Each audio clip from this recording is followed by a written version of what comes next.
Popcorn at the ready, as once again we're off to the cinema to take a look at some of this week's new releases. This is Lee Middleton, and coming up at the movies, Surly the Squirrel is back and his home is about to get bulldozed.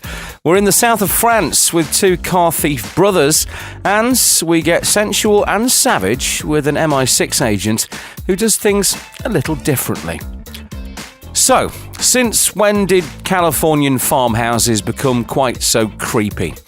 Our film of the week takes us into the realms of the supernatural in the horror thriller Annabelle Creation. It's the fourth instalment in the Conjuring film series, the prequel to 2014's Annabelle.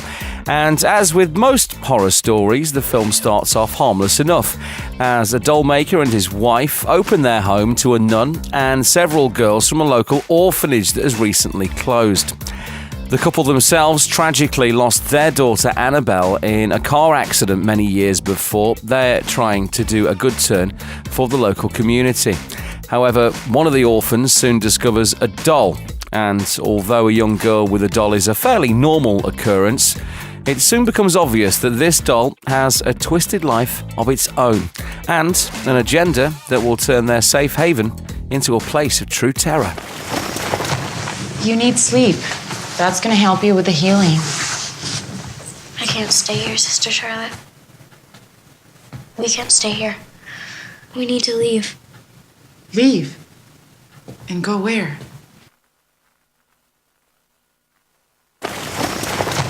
You need sleep.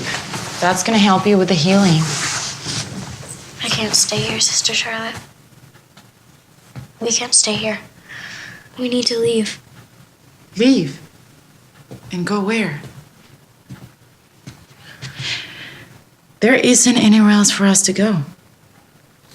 I didn't fall down those stairs. Something threw me. What do you mean? You always say that even though we can't see God, we can feel His presence. Well, in this house, I feel a different kind of presence. Directed by David F. Sandberg, written by Gary Dauberman, the film stars Stephanie Sigman, Talitha Bateman, Anthony LaPaglia, and Miranda Otto. And the soundtrack, which is already on release, by the way, if you want to hunt it out, that's rather haunting in itself. This may be one of those films that you'll need to sneak your sofa into the cinema to hide behind.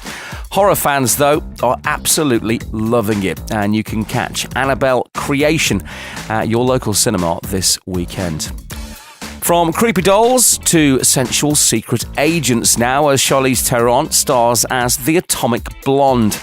We're off back to one of the most iconic moments in recent history, as the film and the storyline centres around the fall of the Berlin Wall. Lorraine Broughton, a top-level MI6 field agent, is dispatched to recover a priceless dossier following the assassination of a fellow MI6 agent by the KGB, all thanks to leaked intelligence by a double agent named Satchel. Once there, she has to navigate her way through a deadly espionage ring and an embittered station chief.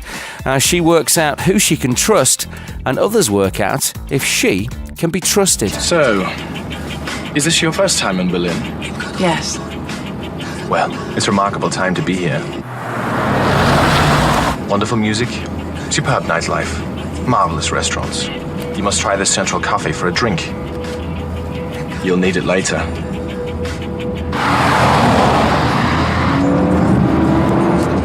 You remember Mr. Bremovich, don't you?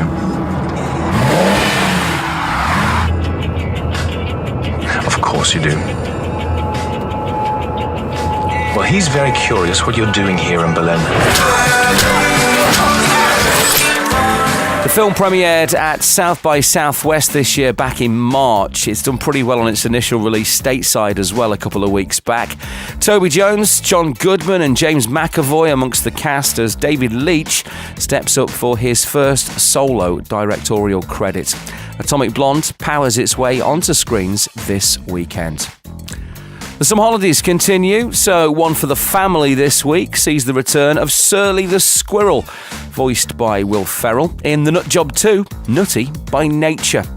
The Oakton City Mayor has got big plans for Liberty Park. He wants to bulldoze it and turn it into an amusement park. But Surly, with help from the territorial street mouse gang leader Mr. Feng, voiced by the legendary Jackie Chan, well, they team up and attempt to stop their home from being destroyed. Or, for something a little continental, may we suggest, Overdrive, a French action-adventure from director Antonio Negre, which follows two car thief brothers to the south of France, where their hunt for, let's call them new opportunities, shall we, soon lands them on the radar of the local crime lord, and not necessarily with the best of intentions either. If you love classic cars, by the way, definitely a film for you, because there's some absolute beauties on the screen there. So, what have you been watching over the course of the last 7 days? Let's check out this week's top 5 at the box office. Girls Trip, still bringing the laughs at this week's number 5. Gru and Drew and the Minions are still in the top 5 as well. Despicable Me 3 at this week's 4. Our film of the week from last week, Valerian and the City of a Thousand Planets, goes straight in at 3. The Emoji Movie, Express Yourself, is the highest new entry at number 2 this week. But it's another week on top for what a lot of people are saying will be the film to beat at next year's Oscars. Dunkirk is once again your box office number 1. Next week, Samuel L. Jackson is back on our screens as the world's top protection agent is called upon to guard the life of his mortal enemy. And it's been a while since we've had a teen-based romantic drama, so we'll fill that gap with the screen adaptation of Everything, Everything. This has been a production of Studio 5, AVB.com. My name is Lee Middleton, and that's a wrap on this week's edition of At the Movies.